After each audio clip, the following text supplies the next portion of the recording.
Hello and welcome to another adventure here at Mastering Dungeons. I'm Shawn Merwin, leading through the corridors of this dungeon, one Teos Abadia. Hey, Teos, do you feel safe back there? No, not after this weekend because I ran Shadow Dark and it was a bloodbath, murdering everybody with a level 0 gauntlet. And so on a future show, we'll have to talk all about that and what I learned because I'm still learning from the experience and the trauma. Yep. Yeah. In our main topic today, we are going to take a step back from that wonderful game, and we are going to talk about world building. But obviously, in this segment, we like to do our listener corner. So let's hit those tweets and toots and missives and emails, starting with Graham Ward via our Patreon Discord. What are the best ways to support faction interplay from both a system and a scenario perspective? What have you tried that got players invested and active in their relationships to the campaign's factions? And yeah, this is a toughie. The first thing that I like to do is figure out my group's tolerance for the world and things happening outside of their small bubble. See, that's why you're a nice DM because you immediately are like, what do my players want? Versus my first question was, what am I trying to do as GM with factions? So that's fun, but continue. I just wanted to add that such a different perspective. Yeah, well, it's the same thing. It's just from two different directions, right? Yeah. One is what's the range I'm working within, and I want to push them to where I want to be. Yeah. But that push needs to be controlled. It needs to be experimented with.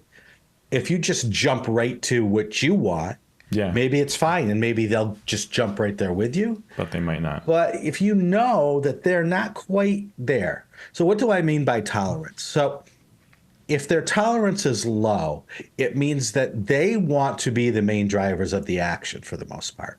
Mm-hmm. And they don't care much about what happens outside of this path that they are looking toward. Doesn't mean a railroad. It just means that they are going after these goals, and what's between them and their goals is what they care about. And so if they do care about what is in their path, or what's slightly down the line, they might not care about the machinations of factions until those factions are in their path. So what I like to do then is keep the faction number down, or at least the number that I'm working with. I'll have one faction who the characters are working with or working for. So they care about them because they are providing the goal, or they are in alignment with the goals of the characters. Faction 2 will be the enemy. They are the ones working against the characters, and the characters either know that or are about to learn that. And maybe I'll add a third faction that's sort of a wild card. I can use it in different ways. If I can keep them interested, most players that I've dealt with over the years, if I can keep them interested in 3 factions, I think I've done my job. Now, it's best then to have a faction represented by an NPC, maybe just one. Yeah, put a face on it. Who can then speak for and react to the characters in a way that the characters will know exactly what that faction feels about them. Oh, the leader of the Harpers in your area is this NPC. If they're mad at you, the Harpers are mad at you. If they love what you're doing, the Harpers love what you're doing. Yeah. Right. Keep it simple. And just to make that, can I add a little example of if you think about the D&D movie, right? If you view the Harpers through the lens of the main, Chris Pine's character, right, who is kind of has left the Harpers, right? They do good, but I couldn't meet those standards, and here's how I see that group, right? And that's a very different lens than if you choose a dyed-in-the-wool Harper who's super excited, or I'm always assuming different identities spy kind of Harper, right? So you can hit that choice of who your face is will be the window into the world, even if it is a slanted window into the world, which you get to control. And that's what you can do if your player's tolerance of things going on out there is high. Yeah. Then you can start having people within a faction or representing a faction be at odds with each other. You can deepen that world. You can deepen that story. You can bring in those elements that may not affect the characters directly at first, but show the rise and fall of things outside of their story. And you always want to try to loop it back into their story if possible. But then you have a little bit more room, more tolerance. So what were your just overall thoughts? Yeah, so I tend to start thinking of it in my very selfish way of like, what do I want? Why am I putting a faction in here? And what's the point of it, right? And sometimes you have these high goals like politics and whatever. And that's where absolutely like you need to ask yourself, do my players, are they even going to care?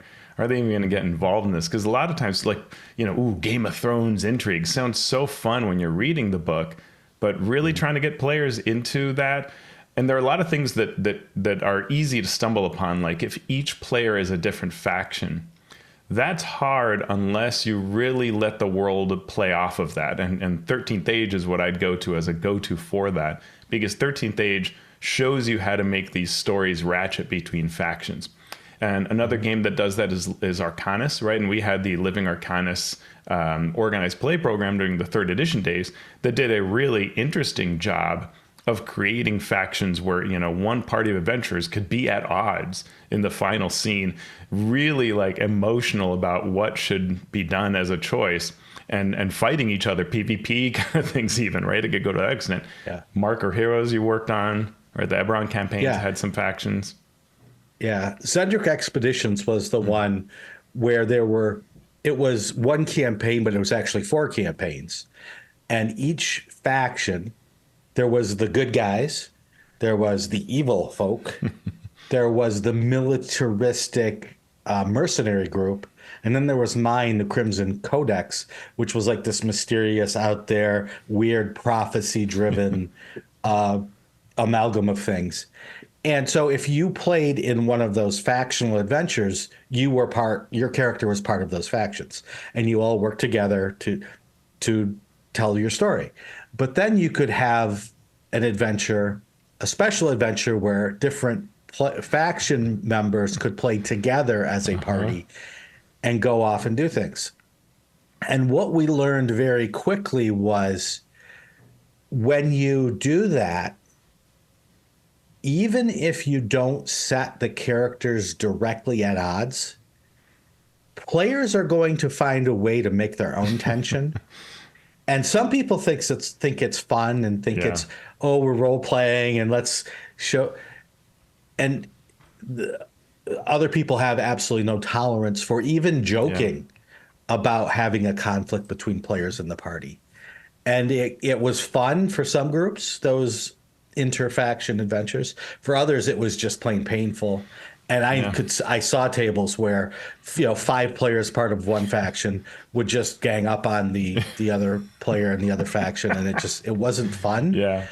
And Pathfinder worked to refine that further, right? Because they took those ideas, and then when they launched their campaign, they used a faction system. And then later AL, right, Adventurers League started with factions. And I think that's what I'm to bring it back full circle, right? When you start and you say, okay, I want to bring in some factions, like what's the point, right? And like in Adventurers League, it was a sort of a way to group and color NPCs is really what ended up happening, right? That if you get a mission from the Zentarum, well, you kind of know the tone of where this is going to go. If you get a mission from the Lord's Alliance, you know what that's going to come, and so it lends itself to sort of a vehicle for storytelling and a way that the players can sort of tag a thing, right? They can, I know what's going on here. It's a Harper mission. We're probably going to get rid of some evil artifact or whatever. It's the Emerald Enclave. We're fighting an incursion into a forest. That makes sense, right? And that can be good just on its own. It doesn't have to go deep. When you really get into factions, a lot of times folks are looking at that sort of like somehow there are choices and there are different sides and there's intrigue.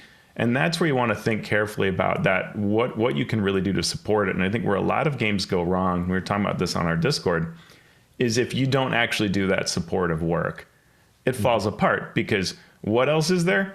the actual adventure you're running, right? The dungeon, the monsters, the campaign, the backstory of the characters. Like if you're not giving it that emphasis, it will fall apart.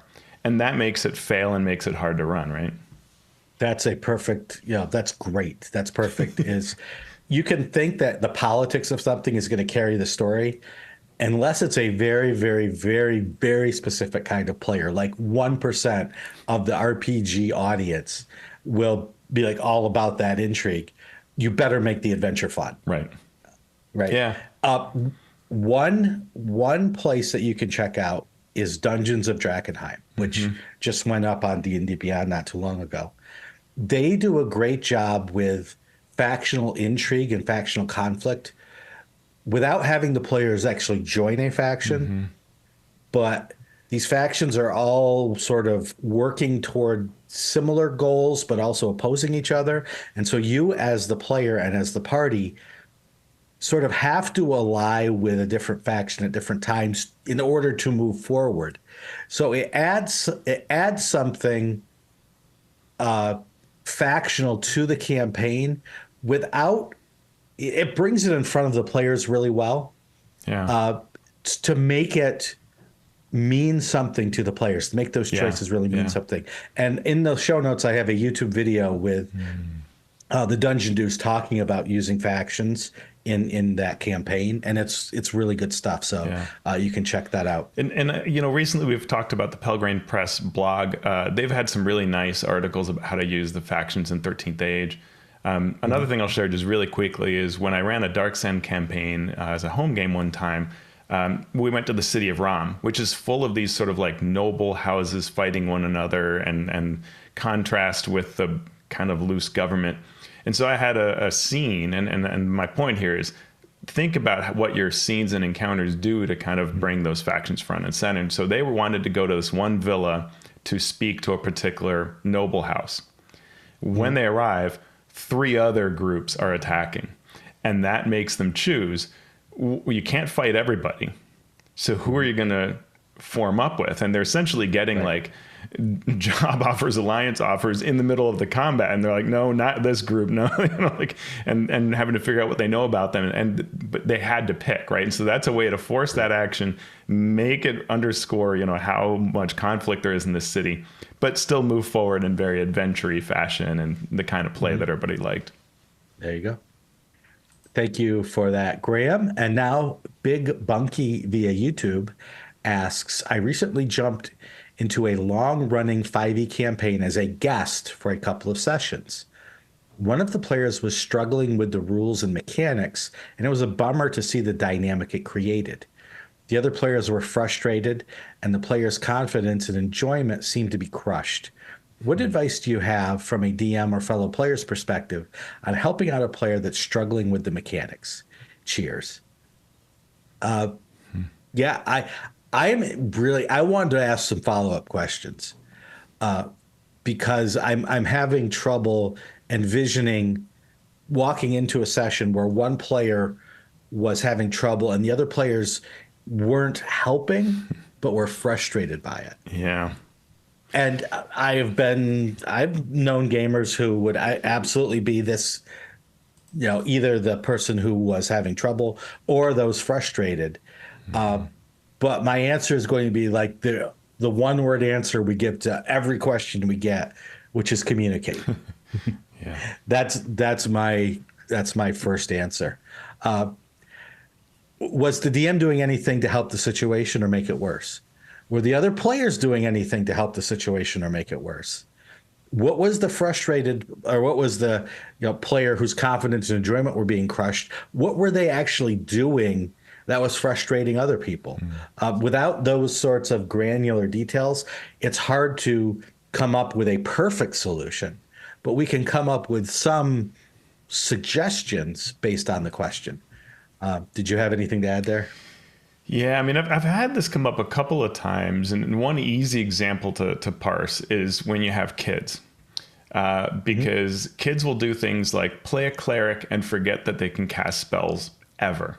So there's no healing, there's no, guiding bolt. There's no any of that, right? And they're just attacking with their mace and round after round, and they're perfectly happy to do so. And they're like, oh yeah, and you might point it out, and they go, oh yeah, I forget about my spells, and then they attack with their mace again, right?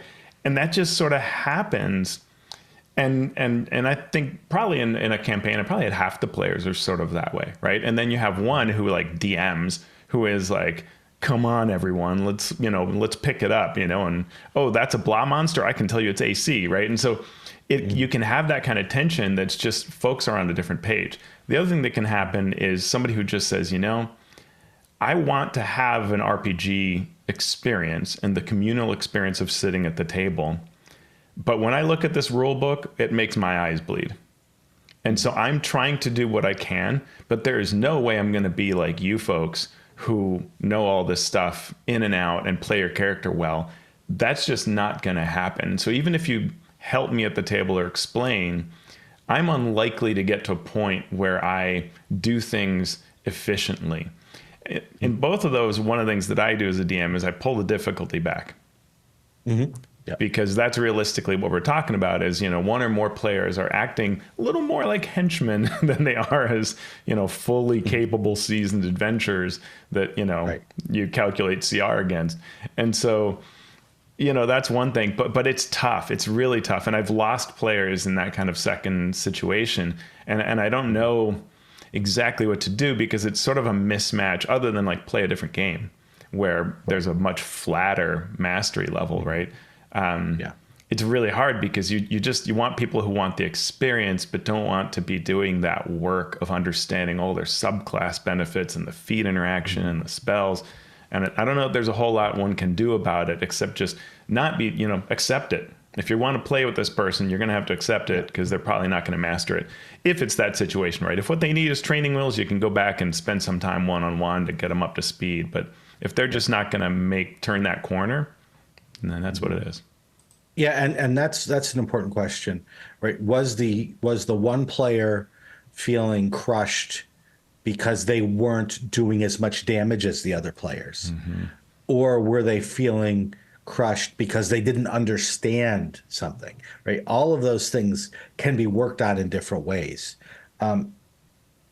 What I would do is make sure that the player who's confident and enjoying what we're being crushed understood the one thing their character's best at. Mm-hmm. And say, if in doubt, right, if they're having analysis paralysis or if they just don't know what we're doing, if all else fails, do this. Yeah. Help them build their character to do that. Take away all the choices. Take away all those things that are causing play to not gel. And just say, for right now, hit it with your sword as often and as hard as you can.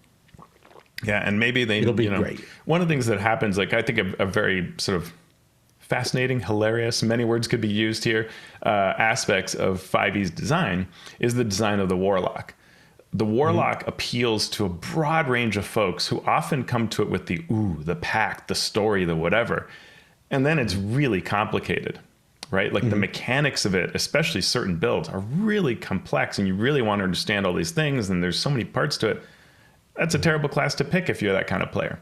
And so sometimes you have to sit down and a possible thing is to sit down and say, do you want to try out a simpler character where it would be a lot easier, right? The champion fighter, and we can reskin it or something like that so it feels warlocky, right? You could give it that kind of story, or whatever it is that you wanted out of the original class you chose, but that it doesn't rely on subclass choices and menus and feats and things to be effective, right? And that could be really good.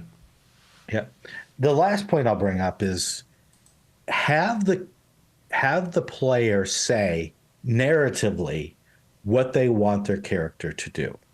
Instead of looking at the character sheet and trying to figure out the best combination of this and that, have the player say, what I really want to do is distract the monster, run behind it and stab it. Okay, let's then go through the rules for what that means. So you're finding what the player wants and you're teaching to a player directly to what they want to do, as opposed to throwing different options at them Yeah. that they may not even want or understand. And then once you have that conversation a few times, Yeah. not just Yeah. once, but a Right. few times, what do you want to do? Then you know what the player wants. You can help them rebuild a character to do the things that they want to do. And they begin to learn on their own terms as opposed to your terms, which they may not even be able to Yeah. comprehend. I think for a lot of players, it can be very overwhelming, the the kind of difference, juxtaposition between what you want to do with your character and then those things on the character sheet and the section of the character sheet that actually is about that, and then all the other stuff in the character sheet. Those three things are really confusing, right? When you think of like, I want to be a warlock that, bounces around and talks about their pact and their relationship with the pact essence, and then I want to do these kinds of tricksy, fun, magical things. Then I look at my character sheet, and the part that does that is really complicated. And then there's all these other words surrounding it, and I get completely lost. And so maybe if that is the kind of situation, you might be able to kind of recreate the character sheet, like make essentially power cards, right? That are like, here's your at-will stuff that you do. Here are the fun things you like to do, and just kind of recolor it, rename it, retheme it so that it would be easier to run. Yeah. And also so that you can say to them, like, and then forget about all that junk and just do what you, like you were saying, say what you're trying to do and we'll work with it. But you want to have some solid options, right? Like at some point you got to do an attack action. What will it be? It'll probably be this or that. And once a fight, do this thing until you run out. Right? Exactly. Awesome. So thank you for those questions. We look forward to your questions in future episodes. Now we're going to get into our news and commentary section, and I want to start with a personal plea, if you will. A project that is near and dear to my heart right now that we are currently working on is called Surviving Strangehollow. It will go to Kickstarter on Tuesday, March 5th, and you can become a VIP by going to get.accidentalcyclops.com. That's the publishing company that's working on the project. And it would mean the world to me if you would at least check it out. And we're actually going to talk about world building in a second part of the show. And we'll bring up Surviving Strangehollow as well as some other worlds and other projects that Teos and I have worked on to look at world building. But we're going to get right to the news and commentary now, starting with sad news if you speak or read or use Portuguese in your D&D games. Teos, what's the news there? Well, Wizards announced on the D&D Beyond site, where apparently all announcements now take place, that the company will no longer print products in the Portuguese language. And the biggest impact of this is Brazil, which if you look at a map is quite large. Also, if you follow historic trends, there are a ton of gamers in Brazil who play. There are certainly some in Europe as well, but there are a ton of active gamers in Brazil. It's a long-standing a group there that has been active in organized play of all kinds and D&D organized play. So it's really a huge shame from that perspective. And D&D at least did a nice part in it that they tried to speak to the why of it. And they said sales have not kept pace with rising costs. And they're going to print 3 planned books that, when I say these, you'll go, oh, wow, they're behind. Fizzbands, Radiant Citadel, and Dragonlance. So they had planned on doing those. Those must be in progress of being translated, printed, etc. So those will come out, and then that will be it. D&D is currently printed in the remaining languages of English, French, German, Italian, Japanese, and Spanish. And as you can see from that schedule, not all countries get things at the same time. That was something that they tried to do before. And in fact, they took the license out of the hands of Gale Force 9's contractors and kind of took it on with this idea of we're going to print everything on the same schedule. That doesn't really seem to have happened. And what's behind this, Shawn, is I think 2 things. One is the difficulty of localization, right? Like make a book on this really tight schedule. Oh, and by the way, have it all translated. That's a really tough goal. Second thing is make a $60, $70 product in the US that somebody in Brazil is going to buy. When their economy, that means that's like a sixth or more of their monthly income to buy that book, right? So you're replacing all kinds of things that a person needs to spend money on to buy that. That is a really big ask. And it's why in South America, we've often had a culture of piracy because it's just an impossible ask, the pricing wise, right? It'd be like say, hey, go support your local movie theater. It'll cost you $200 to go see that movie. You'd say, I don't think so, right? And that's kind of what that feels like. And so, what this says to me is it's part of a bigger question of how D&D markets internationally. We've talked about this before on the show, and there's clearly a real need for some sort of larger solution here. Step one, I would say, is basic rules should be free, which they already are, but translated and available on D&D Beyond to start drawing people into that concept of being part of the ecosystem and think about buying smaller things for it if they're already using the free rules. But the larger question of selling things, you have to figure out how to break down that difference in economies. Yeah, I can't say it any better than that. Well, it's out of Brazil, but it's on Broadway, or it's on Off-Broadway. The first ever officially licensed theatrical adaptation of D&D will open Off-Broadway in New York City on May 5th. Wow. What is this? This is called the 20-Sided Tavern. It will be set in the Forgotten Realms, and the audience will get to make decisions. So no two shows will be alike, and audience members may also get brought up on stage to test their ability scores. What do you think, Teos? I think that's great. I looked at the article, which we link in our show notes, and it sounds like a lot of fun. I want to go to New York City and have an excuse to watch this show because that looks great. Yeah.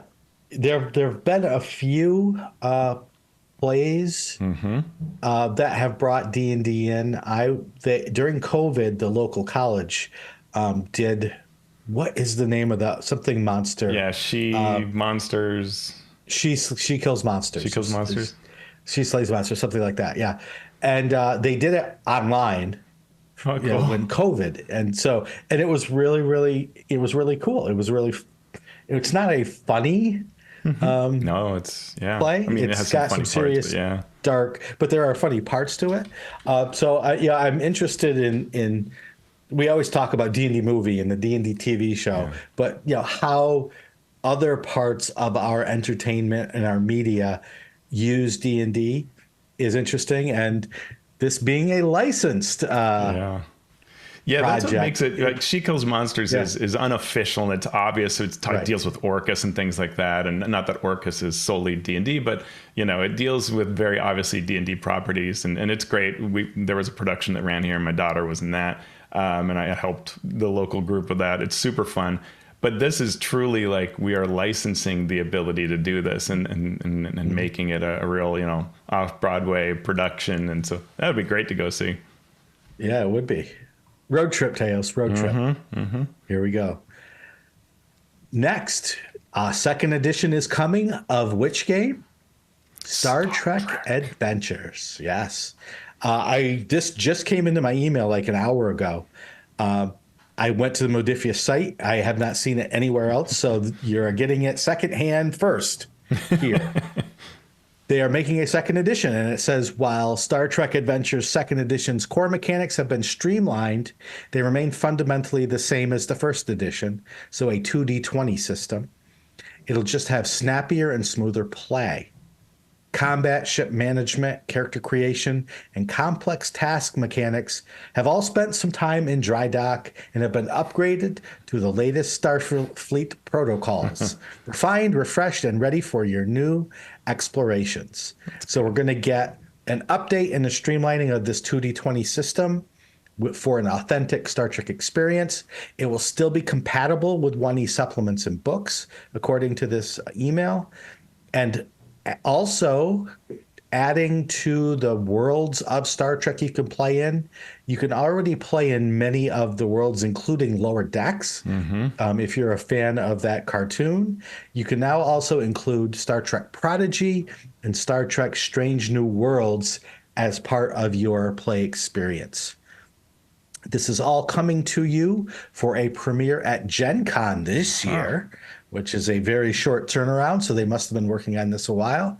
And in the fall, they will also launch a new starter set with much more to follow. Very cool. And you've written for Star Trek Adventures in the past, which is awesome. I did. It's a fun game. If I was going to say anything about it, I would say, it needs to be streamlined a little bit.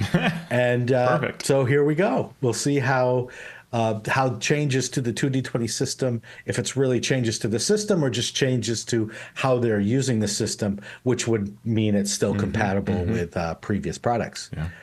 Let's jump into some creator and crowdfunding news, starting with the Diana Jones Award. They are now accepting submissions for the Emerging Designer Award. Are you an emerging designer or do you know one? This program focuses on amplifying the voices of up-and-coming designers with a focus on creators from marginalized communities. You can either nominate yourself or someone else before midnight of April 2nd. We have a link to the form and a link for more information about this award. Yeah, very cool. Tell us about Schwalbe Entertainment, what they're up to. Yeah, well, Rob has released Shadow of the Weird Wizard, which is the sort of less gory, dark, gross version of Shadow of the Demon Lord, which we talked about on the show and talked to Rob about. And it's I'm hearing great things about it. I backed this. I have the PDFs. I have had zero moments to look at it. So I'm going to have a trip soon, and that's one of the things that I'll be reading on the trip. But if you did not back the campaign, you can get the PDF as well. So you can go to schwabentertainment.com. You'll see all the links there. It's on drive-through, so you can take a look at that. And we've already had a couple people say that we should talk about this on the show. I want to wait till everything is delivered from the campaign, but that sounds actually absolutely awesome because we have learned so much from the design of Shadow of the Demon Lord and comparing that to 5e. I look forward to learning a lot from this game, both as a GM and a designer. So, yeah. Absolutely. We also have 5 new classes for an old school basic game. It's called BX5. Raging Owlbear has a Kickstarter.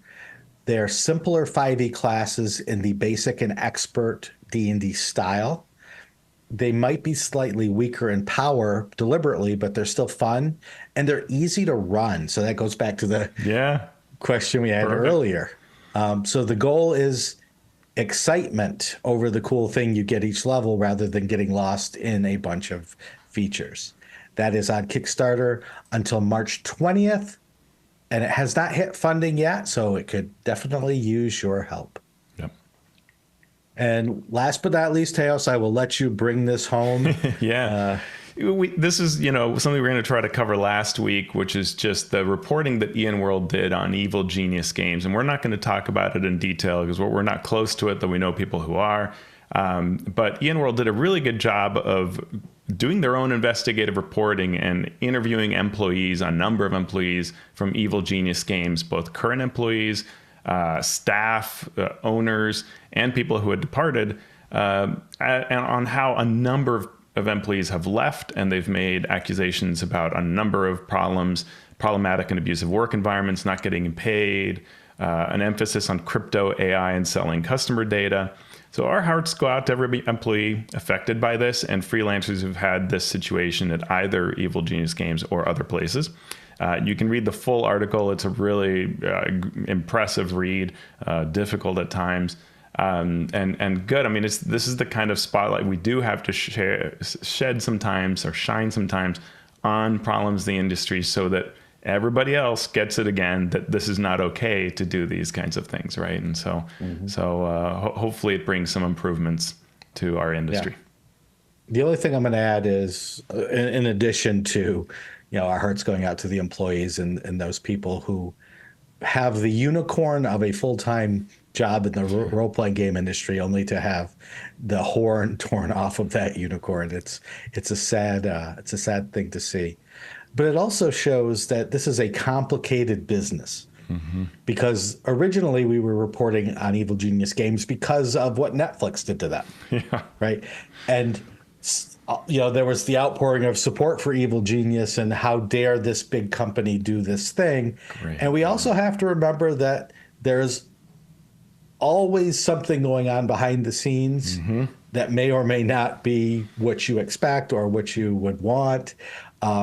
So even as we were cheering on Evil Genius games in this dispute with Netflix, we were also having this stuff happen that definitely shouldn't have. So it's great point.